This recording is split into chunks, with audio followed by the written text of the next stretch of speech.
오늘의 정치권 이슈 짚어보겠습니다. 김행 국민의힘 비대위원, 전재수 더불어민주당 의원 두 분과 함께합니다. 어서 오십시오. 네, 안녕하세요. 예.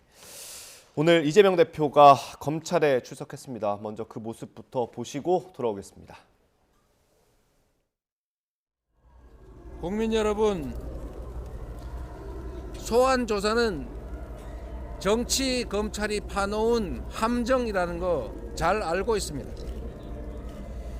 특권을 바람봐도 없고 잘못한 것도 없고 피할 이유도 없으니 당당하게 맞서겠습니다. 오늘의 검찰 소환이 유례없는 탄압인 이유는 헌정사상 최초의 야당 책임자 소환이어서가 아닙니다. 이미 수년간 수사를 해서 무혐의로 처분된 사건을 다시 끄집어내서 없는 사건을 만드는 없는 죄를 조작하는 사법 쿠데타이기 때문입니다. 김대중 대통령께서는 내란 세력들로부터 내란 음모죄라고 하는 없는 죄를 뒤집어 썼습니다. 노무현 대통령께서는 논두렁 시계 등등의 모략으로 고통당했습니다. 이분들이 당한 일이 사법 리스크였습니까? 그렇습니다. 그거는 사법 리스크가 아니라 검찰 리스크였고 검찰 쿠데타였습니다. 저 자리에서 한 20분 정도 준비된 메시지를 읽었습니다. 의원님께서 정리를 한번 해주시죠. 어떤 메시지였는지. 특별한 메시지는 없었습니다. 그동안 이제 당과 이재명 대표가 이제 쭉 해왔던 메시지를 좀 요약해서 국민들께 전달한 것이고요. 지금 진행되고 있는 검찰 수사가 기본적으로 공정한 수사라고 한다면 선거 과정 중에 제기됐던 윤석열 대통령과 부인, 장모에 대한 수사도 철저하게 진행이 돼야 되겠죠.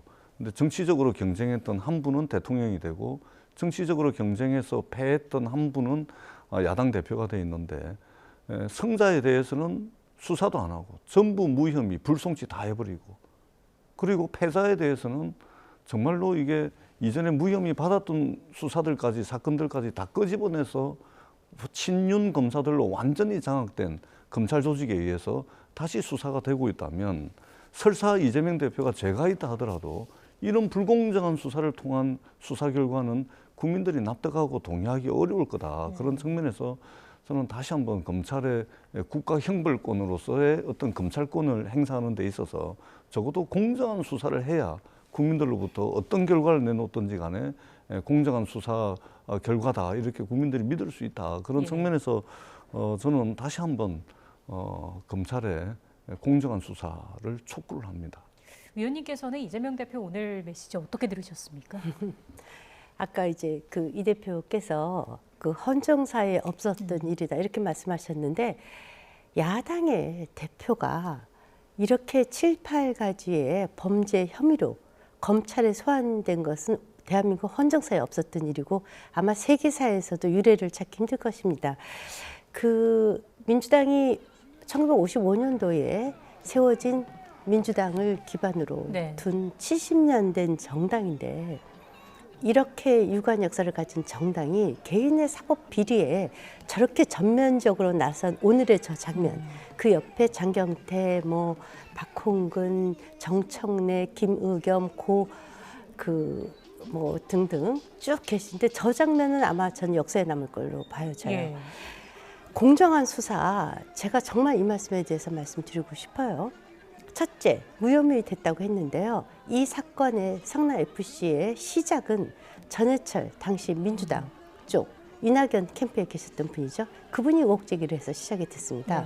그리고 재수사는 윤석열 정부에서 재수사가 이루어진 것이 아니고 문재인 정권에서 수사에 문제가 있다라는 이의 제기를 받아들여서 재수사가 시작된 것입니다.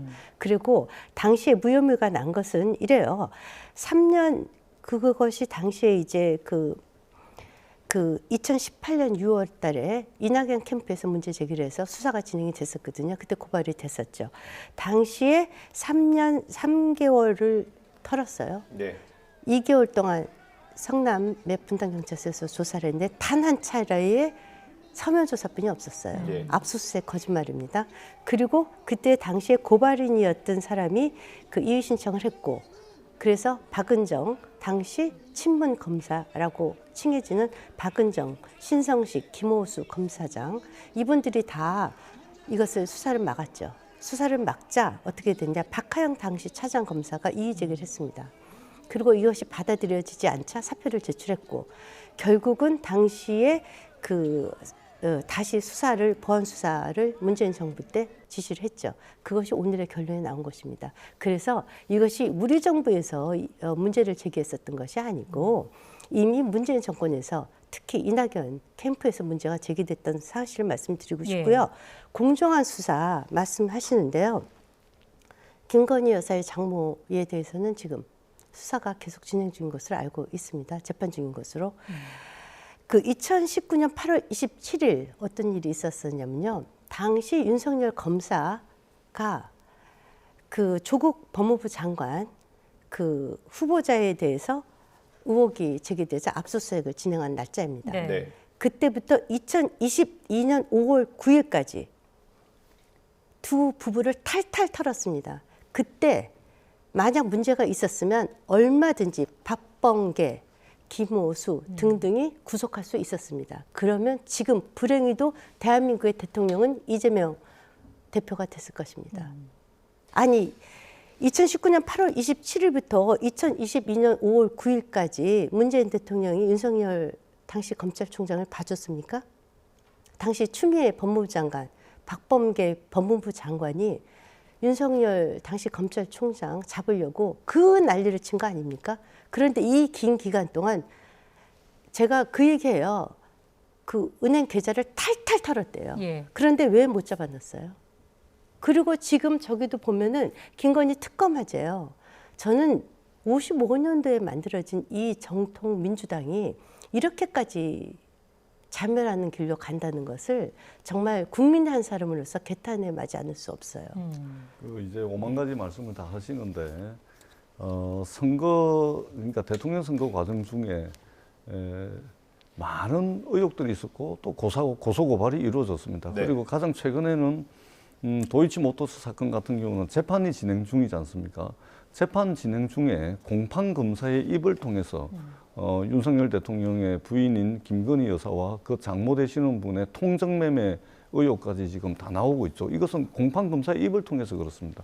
뿐만 아니고 범죄 일람표가 이제 법정에서 증거 자료로 제출이 돼 있는데 그 범죄 일람표에도 김건희 여사의 주가 조작 혐의가 차고 넘치도록 나오고 있죠. 수사가 전혀 이루어지고 있지 않습니다. 뿐만 아니고 대통령 선거 기간 중에 김건희 여사께서 국민들 앞에 서가지고 허위 이력, 허위 경력, 이력과 경력을 부풀리고 수상실적 부풀리고 허위 수상실적 전부 자백을 했습니다. 그리고 그때 당시 김건희 여사가 뭐라 그랬습니까? 돋보이려고 그랬다. 그리고 이것도 죄라면 죄다. 자백한 죄에 대해서도 불송치, 무혐의 다 내립니다. 뿐만 아니고 양평동 공홍지구 이런 대선 과정 중에 불거졌던 문제 아닙니까? 아직도 수사가 안 되고 있습니다. 그것을 담당하는 담당 경찰을 말하자면 대통령 출범식에 초청을 합니다. 수사가 제대로 이루어질 수가 있겠습니까? 그러니까 대한민국이 법치주의 국가고 정상적인 형사사법 체계가 작동을 한다면 저는 당연히 제기된 의혹에 대해서 이것은 이재명 대표도 마찬가지입니다. 다 수사를 해야 되죠. 그렇게 선거에서 이긴 사람은 다 빠져나가고 선거에서 진 사람만 문제가 있어서 수사하는 것이 아니고 문제가 나올 때까지 수사를 한다면 이것이 과연 사법정의가 제대로 선 그런 나라일까요? 그런 측면에서 저는 지금의 검찰 권한의 행사는 상당히 편파적으로 이루어지고 있고 예. 이것은 또 하나의 검찰의 흑역사로 남을 가능성이 상당히 많다. 물론 지금 이재명 대표가 지금 받고 있는 혐의는 명백하게 법원에서 치열한 유무죄 다툼을 통해서 저는 정해질 거라고 네. 보기 때문에 지켜봐야 되겠지만 지금 국민의힘과 집권 여당이 하고 있는 이 수사는 정당성을 상당히 가지기 어렵다. 왜? 편파적이기 때문에. 편파적이지 않아야 어떤 결과가 나오더라도 국민들이 수긍할 수 있다. 이 말씀을 드리고 지금 이 제3자 뇌물죄 아닙니까? 예. 단순하게 제가 한 말씀만 드리겠습니다. 예. 굉장히 뭐 드릴 말씀 많은데 한 말씀만 드리자면 성남FC는 성남시 예산으로 운영이 됩니다. 성남FC의 예산이 부족하면 성남시에서 지원하면 끝납니다. 이거 광고 받을 당시에 있잖아요. 성남시 1년 예산이 2조 3천억이거든요. 네. 광고비가 1년에 한 5, 60억입니다. 그럼 2조 3천억 대비 50억, 60억이면 이거는 돈도 아닌 거죠. 그래서 성남FC가 돈이 부족하면 성남시에서 그냥 주면 되는 거예요. 근데 왜 굳이 광고 영업해가지고 광고를 유치해가지고 그러면 광고 유치한 만큼 성남시의 예산이 성남FC로 덜 가게 되는 겁니다. 예. 50억을 광고 유치를 하면 성남 시민의 세금이 50억이 절약이 되는 거예요. 이걸 왜 하겠습니까? 아니 그거를 굳이 뇌물에 해당하는 범죄를 저질러 가면서 예. 굳이 예산 지원하면 그걸로 끝날 일을 굳이 뇌물죄라는 이 중범죄를 저질러 가면서 광고 영업하고 광고 따오고 그렇게 할 이유가 없는 것이죠. 어제 109명에 달하는 전직 지방자치단체장들이 네. 성명서를 발표를 했습니다. 이런 식이면 대한민국 전역에서 이루어지고 있는 선출직 공직자들이 기업 유치를 하기 위해서 엄청나게 발로 뛰고 있고 또 일자리를 만들기 위해서 엄청나게 발로 뛰고 있고 성남FC, 경남FC, 인천FC, 강원FC, 제주FC 이 프로축구단이 다 망하게 생겼다. 이렇게 지금 적극 행정을 범죄 혐의로 뒤집어 씌우는 게 맞냐. 이런 이제 성명서까지 발표한 거 아니겠습니까? 네. 그렇기 때문에 우리가 이런 부분들도 좀 감안을 해야 되고 종국적으로는 우리 법원의 판단을 한번 기다려 보도록 합시다. 예. 네, 이 부분과 관련해서는 이미 대법원에서 확정 판례한 사례가 있죠. 범죄가 구성된다는 그 유명한 박근혜 최순실 미르 재단 사건. 당시에 당사자 박근혜 최서원. 그래서 공무원 지금은 이재명 당시 성남시장과 성남FC와의 관계이죠. 당시 이제 미르 재단 설립 당시에 대기업의 후원금이 들어왔습니다. 네. 두산 등 기업의 인허가권 관련해서 굉장한 특혜가 제공이 됐죠. 두산하고 그 네이버에 대한 것은 이미 너무 언론에 보도가 많이 돼서요. 네. 두산이 어떤 특혜를 받았는지 이미 다 잘 아실 거예요. 자, 보세요. 이 72억 5천만 원에 매각된 용도가 그 토지가 용도 변경되면서 네. 680억이 됐어요. 지금 1조가 넘는다고 해요. 아니 6,800억. 그리고 당시에 병원을 업무시설로 바꿔주고 네. 용적률을 250에서 670%로 바꿔주고 7층짜리 제한된 것을 27층으로 바꿔주고 기부 체납을 15%에서 10%로 낮춰주고 그래서 그 두산이 당시에 얻은 이익만 6,200억이라고 해요. 자, 이것은 굉장히 간단한 사건이에요. 이미 박근혜 전 대통령께서 돈 한 푼 받지 않았지만 제3자 뇌물 혐의로 탄핵까지 가셨습니다. 네. 이것은 집행기관인 시장이 업무에 속하는 인허가권을 미끼로 성남FC의 지원금 모금을 어떤 방식으로 했냐 그것만 조사하면 돼요. 그래서 인허가 서류만 수사하면 간단하게 끝나는 거예요. 복잡한 수사가 아닙니다. 그것을 이미 홍준표 지금 현재 대구시장도 이것이 제3자 뇌물법에 걸릴 것으로 알았기 때문에 경남FC 때 본인은 하지 않았다. 지금 대구FC에서도 하지 않고 있다라고 얘기하고 예. 있지 않습니까? 만약에 오늘 동원된 저 지방자치단체에 여러 가지 비슷한 비리가 있었다면 저분들도 전부 다 조사해야 됩니다.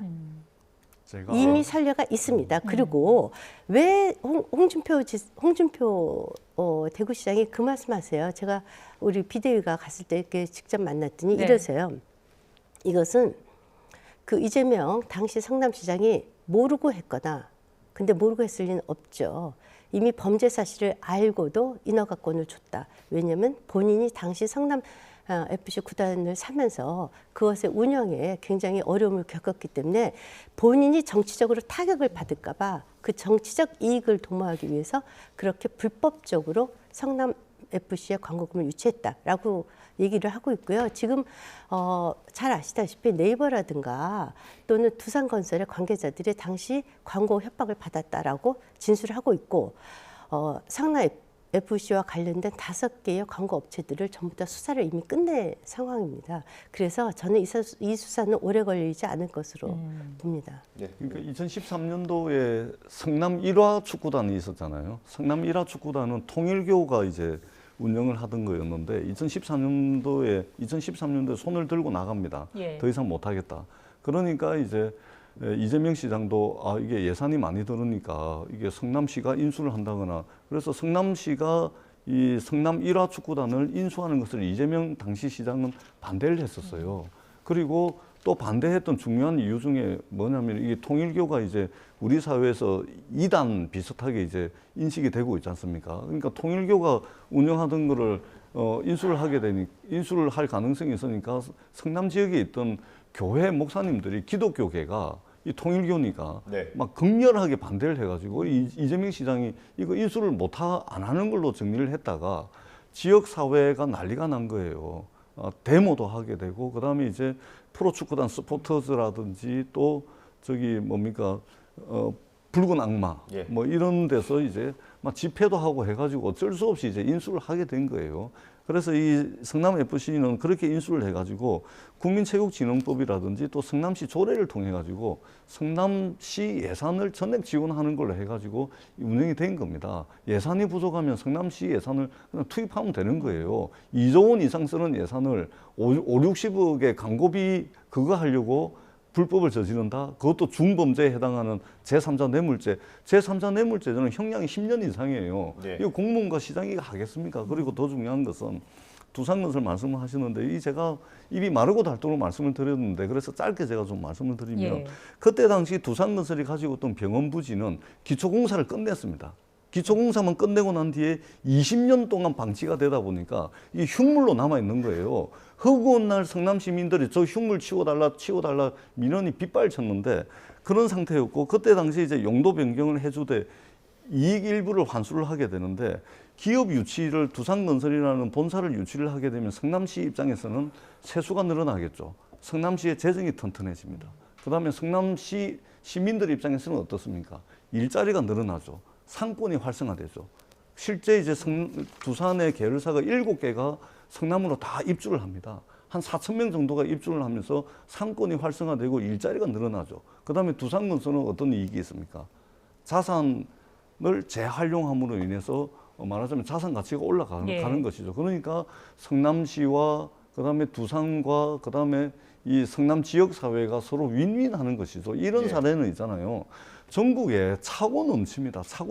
가장 가까이는 현대자동차 그룹이 저기 어디입니까? 강남에 개발을 해가지고 서울시에다가 그 개발 허가 조건을 인허가를 내주면서 1조 7천억을 서울시에 기부를 하게 됩니다. 예. 뿐만 아니고 서울시 금고 같은 거 있잖아요. 현금 출납을 담당하는 금고를 시군구가 전부 다 지정을 하게 돼 있는데 이전에는 이제 국민은행이 서울시 금고를 다 관리를 해온 걸로 알고 있는데 최근에는 신한은행이 서울시 금고를 맡았습니다. 예. 근데 서울시에다가 3천억을 써냈습니다. 예. 그러니까 금고 역할을 주는 대신에 3천억을 기여금을 받는 겁니다. 예. 이 모든 것들이 그러니까 적극 행정, 그러니까 복지부동하고 무사안일한 이런 소극 행정을 할 수밖에 없는 검찰의 수사라는 것이죠. 이것이 수사가 되게 되면 그렇기 때문에 적극 행정, 또 주민들을 위한 행정, 지역사회를 위한 행정이 범죄가 될 수는 없다. 알겠습니다. 예. 자, 요거 잠깐 제가 말씀드릴게요. 네. 그 주택공사가 1991년도에 두산건설의 병원 부지를 72억 5천만 원에 매각을 합니다. 20년 동안 방치된 건 맞아요.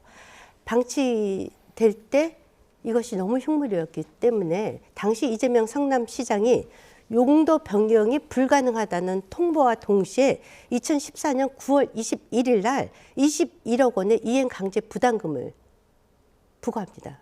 그러자마자 바로 한 달 후인 10월 31일 날 두산이 그 후원금 검토 공문을 내려보내죠. 한 달 후에 이재명 지사, 당시 성남시장이. 예. 그리고 바로 보름 후에 11월 12일 날 성과급 지급 계획서를 만들어서 그 두산건설에서 역으로 성과급 지급 계획서를 만들어서 구단주인 이재명의 최종 결재를 받습니다. 불과 그 그 용도 변경 불가 통보를 낸 지 불과 한 달 반 만에 이러한 일들이 일어납니다. 지금 말씀하셨던 대로 성남시의 예산이 그렇게 많았으면 그냥 그렇게 하셨으면 돼요. 1화 구단주 인수했을 적에 그럼 못 들어봤습니까? 그래서 어떻게 기부 체납도 15%를 10%로 줄여줍니다. 용적률을 250에서 무려 670%로 올려줘요. 예.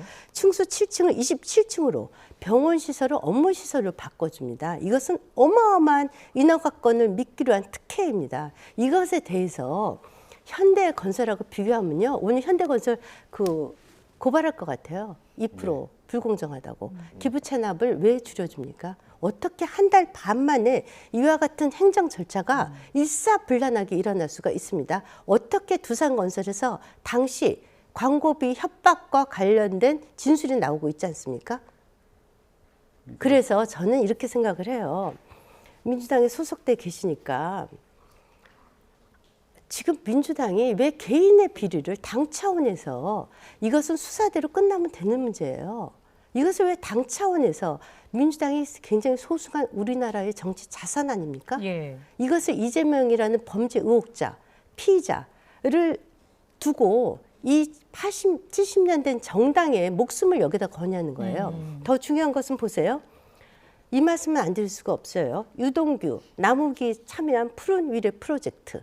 여기에서도 5억을 광고비로 성남FC에 냅니다. 그러자마자 직후에 성남 위례 신도시 사업자로 선정이 됩니다. 예. 이건 너무 이상하지 않아요? 누가 봐도 이상하잖아요. 알겠습니다. 제가- 아니, 의원님 제가- 잠시만요. 사실관계- 저희가 대부분 시간을 지금 여기다 하려 해가지고 네.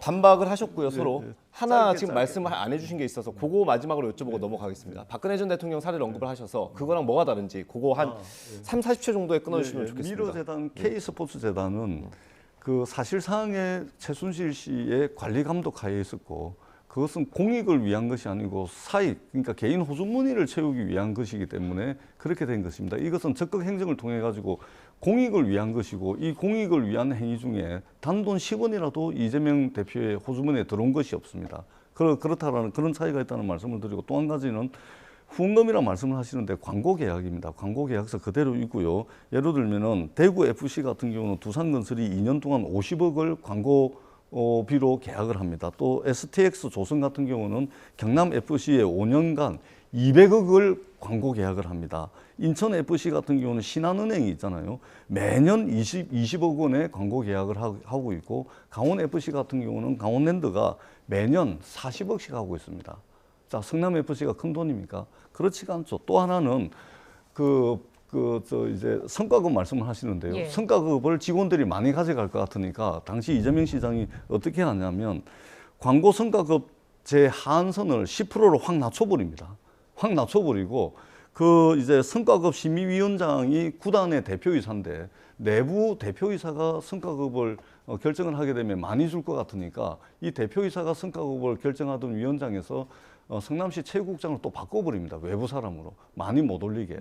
이런 식으로 적극 행정을 해가지고 사실은 2조 2천억 원에 달하는 성남시 예산을 상당 부분 절감을 했는데 이 적극 행정이 어떻게 제3자 뇌물 범죄로 둔갑이 되겠습니까? 그렇기 예. 때문에 이 지금 대구 FC, 강원 FC 전부 다 이렇게 하고 있는 겁니다. 그렇기 때문에 이것은 법정에서 저는 사실관계 진실이 저는 판명이 될 것이라고 보고 있고 네. 사법 정의가 살아있다면 법원에서 현명한 판단을 할 것이다 이렇게 믿고 있습니다. 예, 어떤 요거 판단이 한 나올지 좀 말씀을 정말 관심있습니다. 드릴게요. 정말 간단하게 박근혜 부탁드립니다. 대통령, 전 대통령 단 1원도 안 받았습니다. 그래도 탄핵됐습니다. 법정에서 30년 이상을 구형받았습니다. 그리고 경남 FC 또 대구 FC 다 광고비 받았습니다. 그때 홍준표 경남시 지사는 기자들 다 모아놓고 이것을 그 후원 광고 후원사들 다 모아놓고 이렇게 발표를 했어요. 어떻게 발표했냐? 내가 이 후원 업체들한테 내 재임 시절에 특혜를 주면 이거 제3자 뇌물법이다. 그래서 기자들한테 내가 일체의 대가성 특혜를 제공하지 않는다라고 언론에 공표를 했습니다. 문제는 특화성 인허가권을 미끼로 특혜를 준 것이 문제입니다. 예. 돈 받았다고 우리 얘기 안 했어요. 예, 알겠습니다. 이 정도로 마무리할까요? 3분밖에 안 남았습니다. 예. 다음 주제를 좀 얘기를 간단하게라도 해야 될 것 같아서요. 지금 나경원 부위원장 그 전당대회 출마 여부에 많은 관심이 쏠리고 있지 않습니까? 어떻게 될까요? 출마할까요? 그 이제 본인의 정치적 선택이죠. 예. 예. 제가 이제 안타까운 것은 시간이 없어서 바로 말씀드릴게요. 윤석열 대통령 전혀 당에 개입하지 않습니다.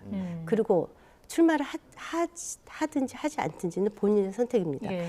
그리고 그 지금 그 저출산 고령화 위원회 위원장 맡고 있지 않습니까? 그분의 일부 행동에 대해서 그냥 원론적인 답변을 했을 뿐이기 때문에 이분을 당내에 개입하지 않았다라는 식으로 끌어들이는 것은 예. 대통령에 대해서 정말 해서는 안 되는 그런 말들을 지금 저희 당에서도 일어나고 있는 것에 대해서 제가 정말 개탄스럽습니다. 왜냐하면 저도 지도부에 있기 때문에 잘 네. 알고 있지만 지금까지 저희가 지도부가 비대위 출범한 이후에 단 한 번도 윤석열 대통령께서 당내에 개입하신 적 없습니다. 예. 예. 알겠습니다. 의원님 한 37분 30초까지 발언할 수 있는 기회를 드리겠습니다. 예. 한 1분 한 40초 정도. 예. 예.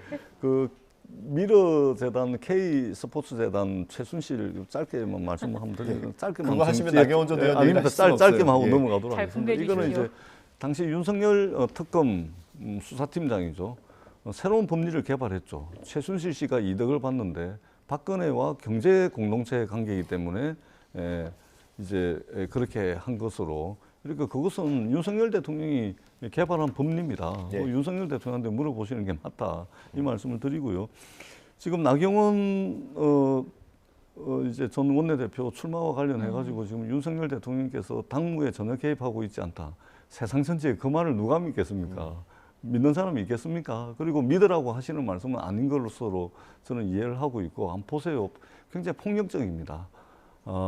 국민과 당원으로 뽑힌, 국민과 당원들의 투표로 뽑힌 권력의 정통성을 가지고 있는 이준석 당대표를 윤리위원회 열어가지고 5만 가지 것들을 동원해가지고 결국은 쫓아낸 거 아닙니까? 그러고 난 뒤에 유승민이 등장을 하니까 결국은 룰까지 바꿔가면서, 굳이 룰까지 바꿔가면서 몰아낸 거 아닙니까? 그러고 난 뒤에 지금 나경원 전 원내대표가 다시 부상을 하니까 예. 이거는 두들겨 패고 있는 겁니다. 아주 폭력적으로 당무에 개입을 하고 있는 것이고, 대통령실이 너무 과격합니다. 너무 거칩니다.